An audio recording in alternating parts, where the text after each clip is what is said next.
So yeah, what words of wisdom shall I share? You all chomping at the bit. You all wanting to know my valuable thoughts. I'd say less is more.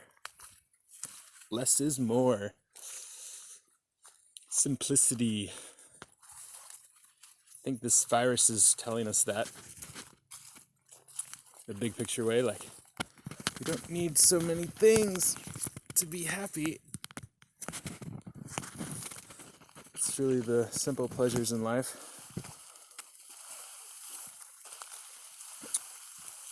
And it's a lot of bushes here. Just a second. Less is more, yeah. That movie, Minimalism. That's what it is. Yeah, when I was in my young 20s, back when I was a young whippersnapper, everything I owned you could put in a box, and I was like, yeah, I was totally into that. It's pretty cool. It simplified a lot of things, but it also at the time was social suicide because nobody knew what the heck I was doing. So I got back into society, got some jeans, and a laptop. No, but I was kind of on the track to be that guy from Into the Wild. I was totally wanting to move to Alaska just like him, and this is before I knew about him really. And yeah, I thought the world was kind of a mean, cruel place. Didn't really understand it back in the day, back in high school, and eventually I found, or a group of people found me. It was a trip down to Tijuana. We were doing a service project, and just kind of felt a vibe of a group that was unconditionally loving as opposed to conditionally loving. And I never really felt that before in a group where the standard was to look beyond the clothing or the body type or the gender or the race or the whatever, but actually look deep into who is the person behind all that. And yeah, and it was safe to be that person and let that person out. That was like, okay, this I could get excited about. This kind of community, this kind of vibe. I can stay, not isolate myself in the wilderness. Because when I was young, nature just made more sense to me. I'd go to school and stuff and just be like, what the heck is this? This is not, it's not my idea of a good time. And I would just love to come home, and we had 4 acres, we had a pond and wilderness, and I would just play in the forest like all the time. So that's kind of been something that's been important to me. Is definitely my nature time. And yeah, but I know that we are social creatures and we need interaction, we need community, we need to be part of a group of people. I think you need to be careful about what kind of group and what you're all focused on. But I think there's something to just sticking with the common denominator of kindness and respect for life, respect for the sacredness of life and nature. I think all life is sacred, and I think it's good to lean towards just the value of it, or seeing the value in it, seeing the value of natural resources, how we use them, how we participate with them as a species, seeing the value of humans, and that everyone deserves basic needs met. I think if we could all aim towards those just basic principles, and that's like the standard, or the cool thing, if you make it trendy, then it tends to happen. Yeah, I think we'll be better off. I think a lot of times we put too much emphasis on how we look, how we sound, because we're afraid of judgment, or put people in categories. Because we judge to protect ourselves. The brain and ego wants to put things in categories and identify it right away, so we know if it's a threat or not, right? The problem with that, though, is if you associate somebody in a category of a bad column in your brain just instantly, then you've totally just shut that person, or access to that person, out. Like you've shut the ability to see the beauty of that person on the inside. So it's kind of your loss, but it's also could be their loss, especially if you're coming across hateful or attacking in an attacking way. So to know someone is really important. I took Tom Brown classes, wilderness survival classes, and read all his books back when I was younger. And one of the things he said is that what humans don't know, they fear, and what we fear, we destroy. And you can see that in racism. You can see that in nature, how we treat nature.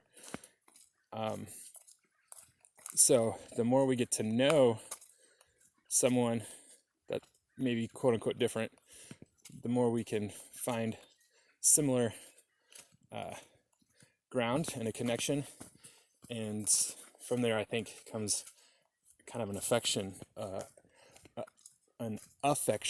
for that person. You feel, man, I like that. I like that person. I love that person, just because you have this knowing of them. And so that's why spending time in nature or with people is important. Isolation from people, and that's just, I know that's a heavy topic right now, but too much isolation can be dangerous. But in this case with the virus, it's actually the opposite. It's actually keeping us safe. Oh man, what a tricky spot we're in. So then the goal is, how do we stay connected and knowing of one another when isolated? Yeah, I guess that's where technology comes in. Yeah, and then masks. Hazmat suits. Are we gonna have to wear hazmat suits here? We'll see. We'll find out. Yeah, so yeah, what we fear, or we don't know we fear, what we fear we destroy. Yeah.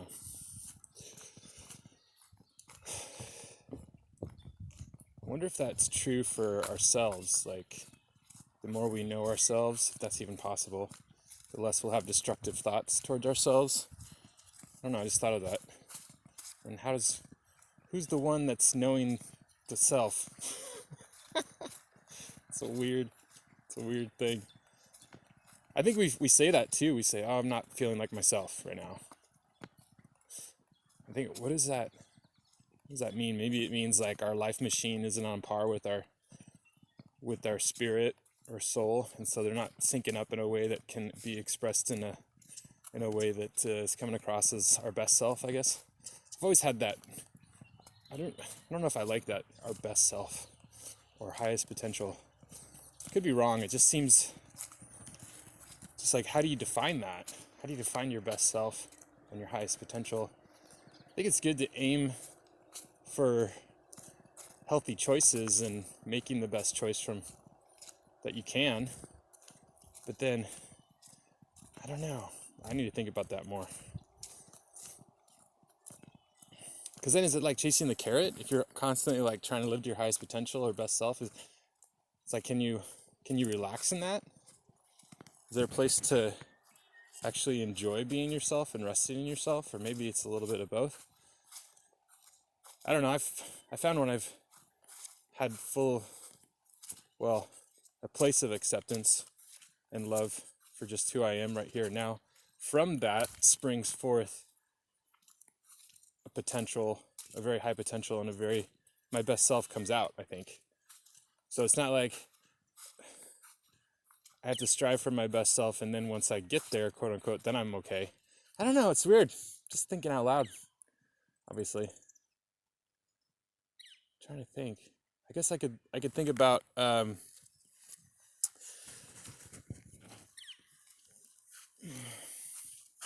past is the best data I have. I guess when I was the happiest or the most content. I think it's when things were balanced. Like there was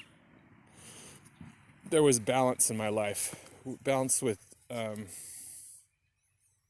diet, exercise, creativity, social group, daily devotions, like daily practice of stilling the mind and prayer, things like that.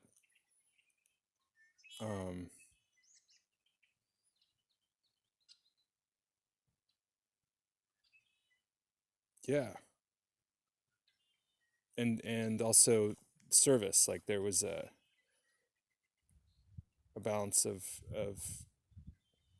weekly or monthly or whatever act of service. I was helping other people.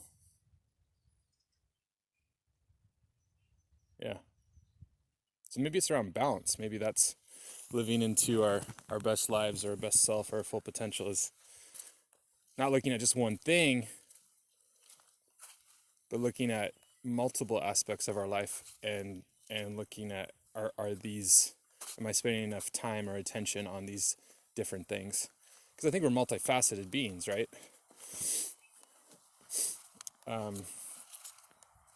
So yeah, maybe that's the answer. Maybe that's it.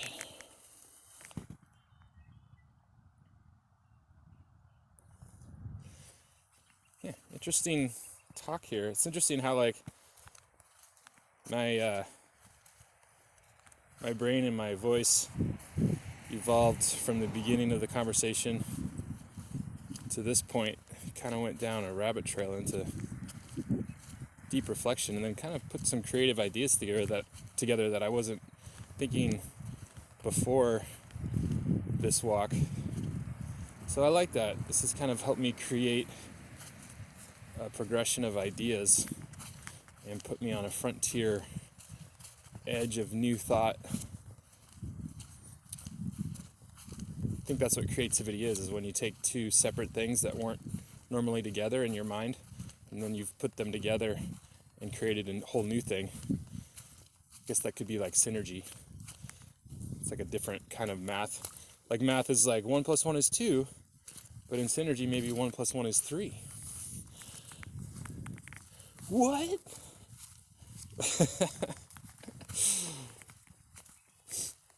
Yeah, I don't know.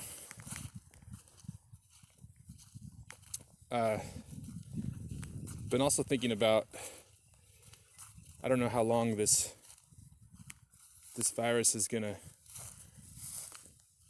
have us doing the staycation stuff, but I was thinking it might be a good time to buy some plane tickets for like a year or 2 years out for places I normally go anyway, like to Kenya to visit my brother. I don't know if he's still going to be living there, or Arizona to see my cousins, uncles and aunts.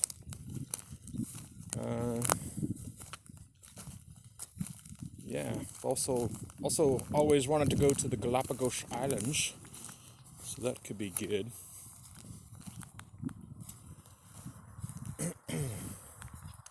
We shall see.